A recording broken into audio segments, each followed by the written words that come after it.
নমস্কার, আপনারা দেখছেন জয় নিউজ। আমি চিফ এডিটর সজল দে। আজ রাজ্য বিধানসভায় দ্বিতীয়বার বলার সুযোগ পেলেন মেখলিগঞ্জের বিধায়ক দধিরাম রায়। প্রথমবার শিল্প তালুকের কথা তুলেছিলেন মঙ্গলবার। আজ মেখলিগঞ্জ মহকুমার স্বাস্থ্য ব্যবস্থা নিয়ে দধিরামবাবু যা বললেন, এই এলাকার সাধারণ মানুষের মনের কথা। 16 বছরের সাংবাদিকতায় হাসপাতাল কেন্দ্রিক অনেক বেশি খবর করার কারণে খবরের প্রতিটা ক্ষেত্রেই যা লিখতাম, যে সমস্যাগুলো কথাগুলো তুলে ধরতাম, আজ সেই সমস্যাগুলোই যেন দধিরামবাবু বিধানসভায় তুলে ধরলেন। বারবার আমরা খবর করেছি মেখলিগঞ্জ মহকুমা হাসপাতাল 120 শয্যা বিশিষ্ট, অত্যাধিক রোগীর চাপ থাকাতে যেহেতু এই হাসপাতালে জৈবিষ তৈরির পর হলদিবাড়ির একটা বড় অংশ, পার্শ্ববর্তী ময়নাগুড়ি থেকে, শীতলকুচি থেকে যা এই রোগী আসার কারণে রোগীর একটা অত্যাধিক চাপ থাকে। সে কারণে 120 শয্যা বিশিষ্ট হাসপাতালকে আরও বেশি শয্যায় রূপান্তরিত করতে হবে। এই হাসপাতালে ব্লাড ব্যাঙ্ক না থাকায় হাসপাতালে রোগী ভর্তি করার পর রোগীর পরিজনরা 50 কিলোমিটার দূরে জলপাইগুড়িতে রক্ত আনতে গিয়ে চরম ভোগান্তির মধ্যে পড়তে হয়। এই খবর করতাম আমরা।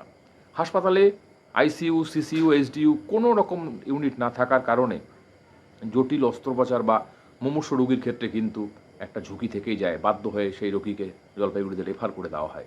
এগুলো কথা আমরা তুলে ধরতাম। অস্বাভাবিক মৃত্যুর ক্ষেত্রে পরিবারের চরম যন্ত্রণা হতো। একজন পরিবারের কোনো মানুষের অস্বাভাবিক মৃত্যু হলে এমনিতেই পরিবারের শোকের ছায়া নেমে আসে।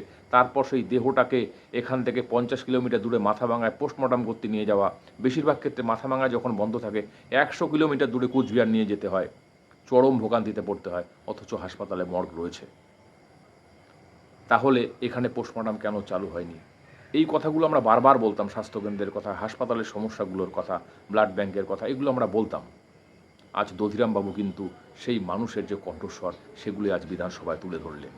আরেকটা দধিরামবাবুর বক্তব্যে আরেকটা যেটা ভালো লাগলো, সবচেয়ে বড় যেটা কথা বলার এখানে দর্শকদের উদ্দেশ্যে, আমরা কিন্তু একটা বলে থাকি সবসময়, নদীর এপার কহে ছাড়িয়া নিঃশ্বাস, ওই পারেতে সর্বসুখ আমার বিশ্বাস।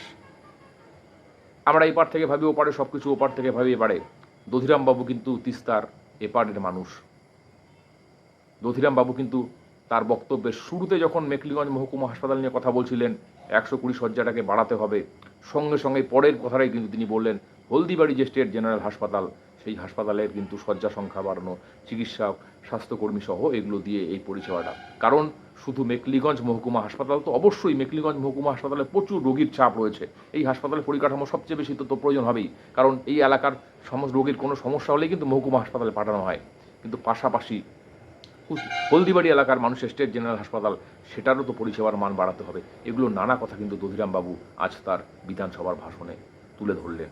এই সমস্যাগুলো কিন্তু এভাবে বিধানসভায় আগে কখনো তুলে ধরা হয়নি মেখলিগঞ্জবাসীর হয়ে। মেখলিগঞ্জবাসীর যে সমস্যাগুলো, সেই অর্থে যেহেতু এই সরকার তৈরির 3 মাসের মধ্যে দুটো কাজ হয়ে গেছে বড় বড় বলতে গেলে। মেখলিগঞ্জ মহকুমা হাসপাতালে ব্লাড সেন্টার চালু হয়ে গেছে, শিলান্যাস হয়ে গেছে, খুব শীঘ্রই অর্থ বরাদ্দ হয়েছে, খুব তাড়াতাড়ি এটা চালু হবে। দ্বিতীয় একটা হচ্ছে এসএনসিইউ, সদ্যজাত শিশু, জন্মে থেকে 28 দিন পর্যন্ত সেই শিশুগুলোকে সদ্যজাত শিশুর SNCU, special newborn care unit. এই যে শিশুদের জন্মের পর যে সমস্যাগুলো তৈরি হয়, এই প্রাথমিক সমস্যাগুলো বা এই জটিল সমস্যাগুলোর কারণে কিন্তু এই শিশুগুলোকে রেফার করে দেওয়া হয়। এবং কী ভোগান্তিটা হয় আপনাদের একটু খোলাখুলি বলে দেই। রোগী হয়তো প্রসূতি মেখলিগঞ্জ মহকুমা হাসপাতালে ভর্তি, এবং তার সদ্যজাত সন্তানকে কিন্তু জলপাইগুড়ি রেফার করে দেওয়া হয়েছে। পরিবারের লোকজন এই 2 রোগীকে নিয়ে, প্রসূতিকে এক হাসপাতালে, সদ্যজাত শিশু আর এক হাসপাতালে। এই সমস্যাগুলো যেই পরিবারে হয়েছে তারা জানেন এই সমস্যাটা কোথায়। সেখানে এই এসএনসিইউ চালু হলে এই সমস্যাটা কিন্তু একেবারেই বন্ধ হয়ে যাবে। দধিরামবাবু আজ কি বললেন সেগুলো আপনারা দেখতে থাকুন। কারণ মেখলিগঞ্জ মহকুমা হাসপাতাল একটা প্রত্যন্ত সীমান্তবর্তী এলাকার, আর এই সীমান্তবর্তী এলাকার এই হাসপাতালের উপর নির্ভরশীল পার্শ্ববর্তী 3টা বিধানসভার, শীতলকুচি, ময়নাগুড়ি এবং জলপাইগুড়ি, এই 3টা বিধানসভার প্রায় 12টি অঞ্চল এই হাসপাতালের উপর নির্ভরশীল।